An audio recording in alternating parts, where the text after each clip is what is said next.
What's up, YouTube? I'm working on this piece of shit of a tractor again. I want to show you a couple things that I ran into as I had to take half the tractor apart to get to the solenoid.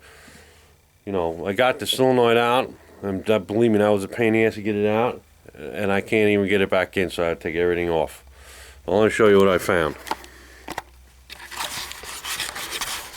First off, we had to take that shell off. No, first it was the seat, and then before I even took the seat off, I had to remove the spring that was on top of, it was right here, like this, on top of two bolts. So I had to take the spring off to get the bolts out. Now, you know how freaking hard it is? I'm gonna have to stretch this and get it back on here.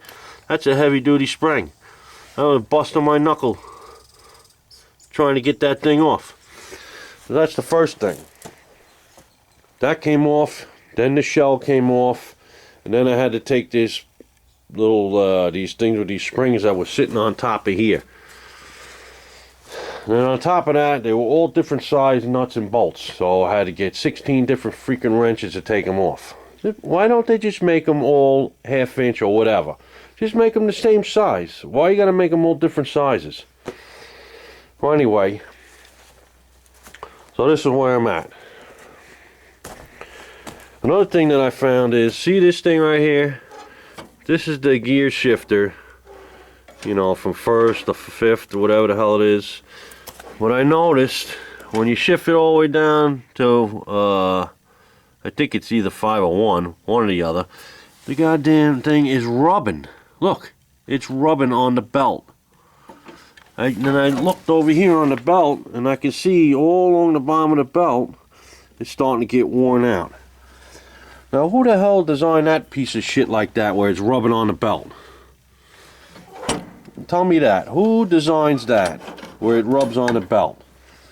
I mean, it's a heavy-duty belt, but that shouldn't be like that, where it's going to be rubbing on it. I mean, come on. Stupid. Stupid.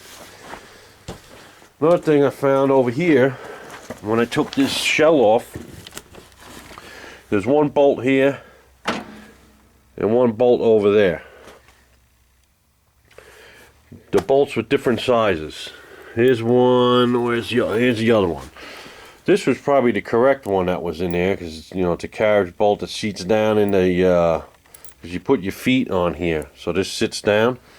That was on the one side. On the other side was this one, where it doesn't have the carriage bolt, where it sits down in there. Look how long that thing is. Who is it? They ran out of nuts and bolts and said, ah, here's one, let's throw that in there. That'll work. Come on.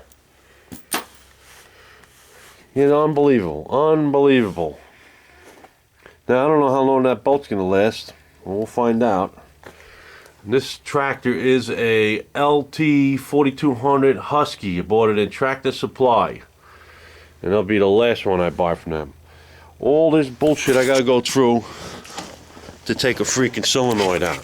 This is where the solenoid goes. I go buy another one. The solenoid mounts like this underneath all that crap, so you can just look in there and you tell me how you're supposed to get in there to take that off without taking everything off. Unbelievable. I think I might go inside and get my little electrical kit and extend all the freaking wires and mount the goddamn thing out here, maybe, so I don't have to go through all that bullshit again. Unbelievable. People build things, they just start throwing it together. They got a pile of parts here. We'll just build a tractor. Come on, think a little bit. Enough of the rant. Let me get this thing back together. Alright, YouTube, if you're thinking about buying a tractor, I don't know, I would second think this thing, especially if you're going to try and work on it yourself. I mean, then you got to send it into the shop. So I'm going to take them an hour, a couple hours, the way they guys work. They probably take their time, drink some coffee, a couple donuts. It'll take them 2 hours to take that thing apart. So then they charge you 120, whatever the hell the rate is, before they even get to it. Alright. See you later.